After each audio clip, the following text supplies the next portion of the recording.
Bonjour, je suis Sobel Aziz Ngom, je suis le président du consortium Jeunesse Sénégal et un des deux inventeurs des Youth Friendly Standards.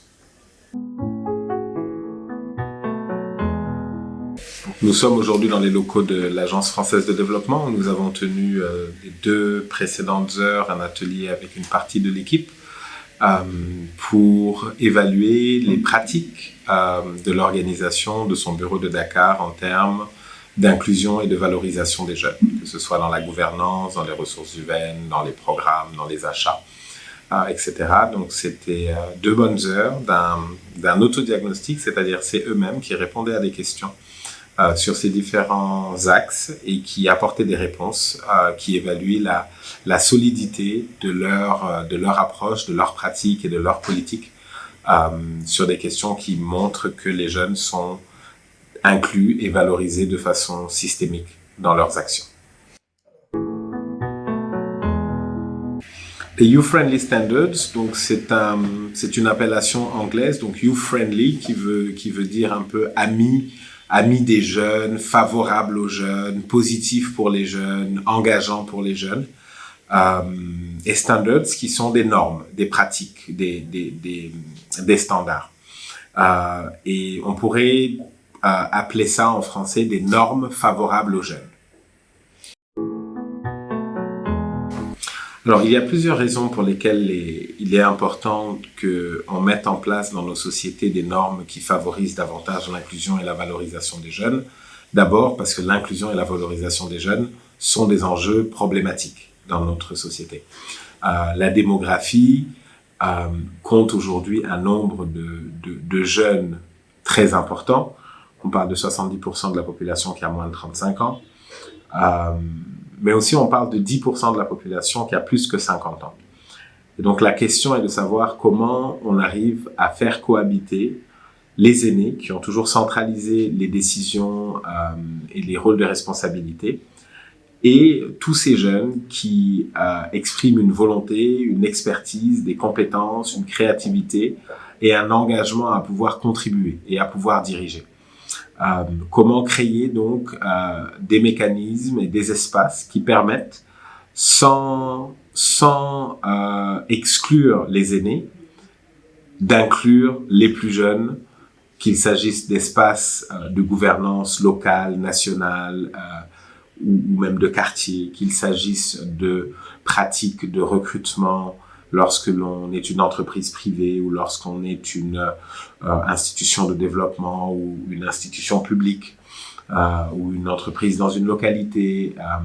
Voilà, donc c'est vraiment réfléchir à toutes les options et tous les systèmes qui peuvent aider notre société à faire mieux en termes d'inclusion des jeunes, aider notre société à veiller à ce que le sentiment de non-inclusion ne soit plus une réalité pour les jeunes ni une motivation pour eux à faire des choix de vie ou d'action qu'ils pourraient regretter dans l'avenir ou qui sont dangereux pour leur vie parce que ce manque d'inclusion est fortement ressenti par les jeunes et à mon avis tout le monde le paye parce que c'est une matière première pas assez exploitée, pas assez valorisée et qui pourtant a beaucoup à donner pour la construction nationale.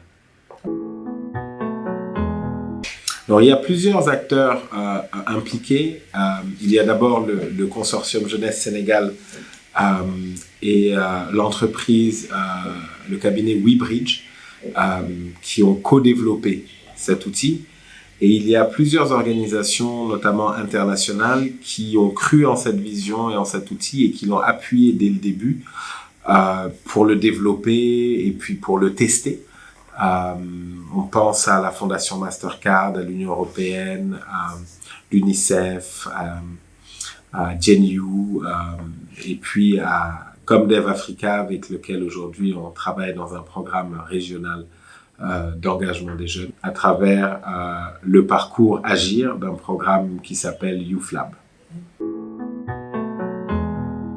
Je pense que ces normes peuvent avoir un impact transformateur majeur.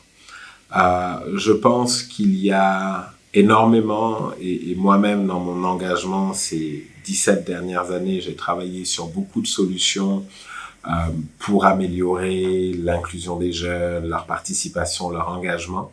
Mais je pense que les Youth Friendly Standards ont cette spécificité qu'elles ont le pouvoir de transformer cette réalité de façon systémique. C'est-à-dire, si les principaux acteurs qui sont représentés par l'État, le secteur privé, le monde académique, les partenaires au développement, la société civile, si tous ces organes décident d'appliquer des normes qui sont favorables aux jeunes, alors l'inclusion et la valorisation des jeunes va se transformer au Sénégal. Et ça, j'en suis convaincu, parce que ce sont des mécanismes qui transforment des systèmes, pas seulement des actions. Et donc, ils vont faire que dorénavant, un certain nombre de choses vont devoir se faire différemment. Des jeunes vont devoir être dans des instances de gouvernance, d'institutions ou d'organisations qui ont un mandat pour les servir, ce qui n'est pas aujourd'hui contraignant.